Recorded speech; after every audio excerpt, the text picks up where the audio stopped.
Hello everybody, Ewan Spence here again from the Edinburgh Fringe with the Nokia N97.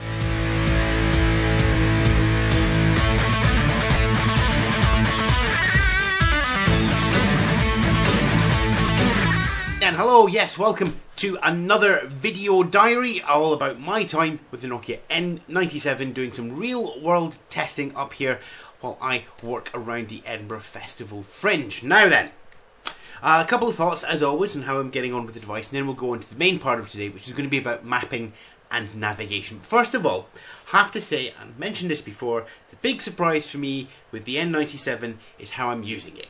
I'm not using it like the 5800, I'm not using it like the 9300, I am in fact using it like the old 7700, which, well, that wasn't even a Symbian one, or it was S90, so yeah, let's not get stuck in the nomenclature there, because I think it was still Series 90 then. But using it in this landscape mode, touching it here, reading everything, nice wide screen, easy to read a page, flip up and down with the fingers, very comfortable in the hand. That surprised me, something that I've not seen mentioned around as well. So bear that in mind. There are more than one way to use that. Other weird things about the device: when I do use the keyboard cursor, it's here. On every other standard keyboard on a PC or a laptop, the cursor keys are over here. Even if you go back to something like the aforementioned 9300, the cursors, both of them, because they had the cursor nub and the cursor keys, are over here. Why does the N97 have it over here? Well, the clue is in the N. If you have a look at gaming devices, such as this one, you'll see that the cursor is here. Gamers like cursors under the left thumb. People who type, under the right thumb. It tips over. When you've got it open and you're sitting it on the table and you're tapping away, tappity tappity tappity tap, touch the screen to choose a menu option or whatever, tips over. The weight balance, completely wrong. Now, I know that you could argue that other devices have had this problem, but this is the first touch screen that Nokia have done in the communicator range, which means this is the first time they've had to come across this engineering problem on this style of device. And I have to say, fail. If it's on the ground, I need to keep one, balance it. I need it to be two-handed operation. One of them needs to be holding the device. Not nice. You would have thought something could have been done about that. They've got this innovative hinge mechanism already. With a bit of work, they could have thought something that stops the pivot point being where all the weight is. Finally, in all the furore yesterday that we had over the Nokia netbook, the Nokia 3G book clip, sorry guys, it's a netbook, leave it alone, that's what we're all going to call it, run with it. Just want to say, the Nokia N97 is actually a fantastic digital modem on my Acer's laptop, which is sitting around there. Right then, mapping and navigation, getting around Edinburgh. I always joke that Edinburgh is a city where everything is 100 metres away from everything else, horizontally. There are a lot of hills in Edinburgh, and one of the things that's missing on Nokia maps is gradient information. There are places in Edinburgh where if you take a wrong turning and you realise that the venue is at the top, you will have over 200 stairs to climb. You will have a hill and an incline of 1 in 3. It is quite vicious, and for someone not expecting it, it would be nice if there was an option in maps to go, please give me a gentle slope, even if I have to go a little bit further. In all seriousness, there we go. Well, that's that out the window. Pedestrian navigation, great. Car navigation, great. How about cycle navigation? There are cycle paths in Edinburgh that don't follow the roads, that have their own paths, that aren't in this mapping system. It's not going to let me cycle down them unless I tell it I'm walking. But if I'm walking, it's then inclined to give me routes that have stairs. So there is a middle ground missing that's specific to me. Actually, that's not true, because I suspect a lot of people cycle. Yes, that's really picky, isn't it? But I suppose at a push you can use the road directions, but you do sometimes have to take a longer route, and sometimes there are much nicer cycle paths, especially around Edinburgh, because most of the cycle paths in Edinburgh are the old railway lines that Dr. Beeching abandoned in the late 1950s. As usual, kids, look him up on Wikipedia. What other problems did we have with navigation? Well, interestingly too, Edinburgh has a lot of paths and closes and cobbles. Not all of them are on the map. Quite a few of them are, and that surprised me. They've not been in before, so there's a new map dataset coming in. And that allows you to take, when you're walking, the right paths through small dark alleyways that used to be haunted and such like. That's nice to see. The other thing that is a problem, especially at festival time, is navigating my building. So, for example, if I'm at the assembly rooms and I ask to go to the Gilded Balloon, If I put that into maps, Gilded Balloon as a destination is not found on the search.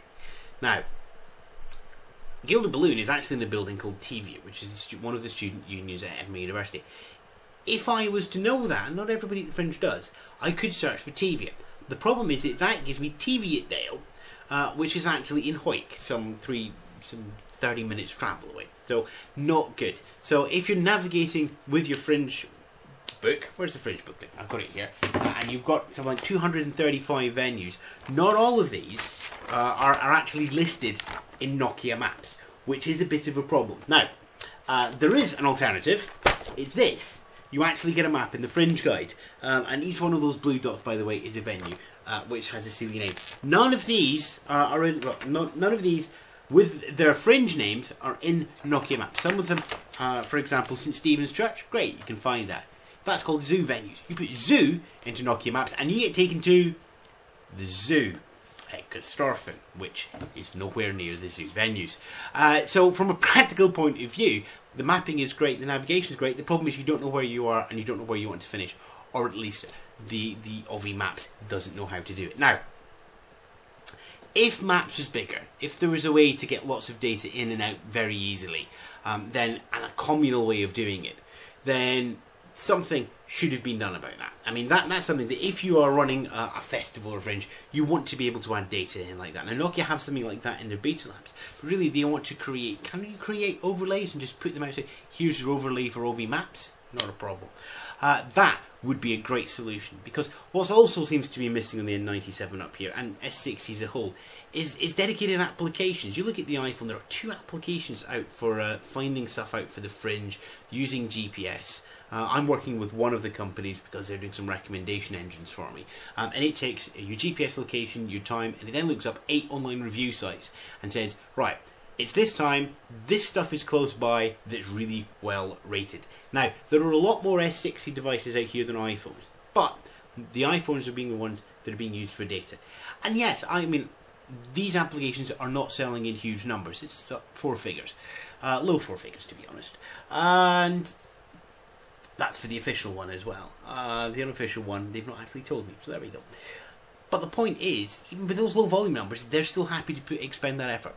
Programmers for S60 aren't happy expending the effort, even though the numbers could be probably a magnitude higher, to be honest. So there's a disconnect there between the developer and the user. There's a disconnect there between the map data, which is, oh, it's perfect, and the user, which realises, well, something special is happening. What's happening here? And yes, the Fringe has to be put up as an interesting use case where things change. You wouldn't want to change your data set for the other 11 months of the year. Teviot would still be called Teviot. Gilded Balloon would then take you to the offices on Leith Walk. But it just shows what a complicated solution mapping has to be. And the fact that the N97 can handle it well, especially if you use, for example, the addresses of the clubs which are printed in the Fringe guide, then you don't have a problem. But that ease of use, that I want to go to the Gilded Balloon, fail. But all in all, mapping works. GPS is much faster at getting lock-on. I can get a lock-on in my house now, which, given that we have great big stone walls, and previously the N95 couldn't, I consider that a bonus. There are times GPS lock goes in Edinburgh, again in those small paths in between tenement buildings, but generally I was getting a lock within 5 and 10 seconds, which is actually an improvement on other devices that I've used around Edinburgh with GPS. So something has happened there. Congratulations, it works slightly better. And that's about all you can ask for. Make it better, because it's 95% of the way there, and I enjoyed using it. Of course, I'm a local here, which means I can use local knowledge rather than the maps, but I suspect that if I wasn't a local here and was using that with a bit of work in terms of where I was going, the mapping system would be a great solution for me. Right, that's us there. The major functions of the N97 are pretty much covered now. There are smaller ones, for example. I've not looked at video recording and not looked at Engage. Look at those in the last video diary. I'll then address as many of your questions as possible. Hopefully you're leaving those back on allaboutsymbian.com. But for now, ta-ra.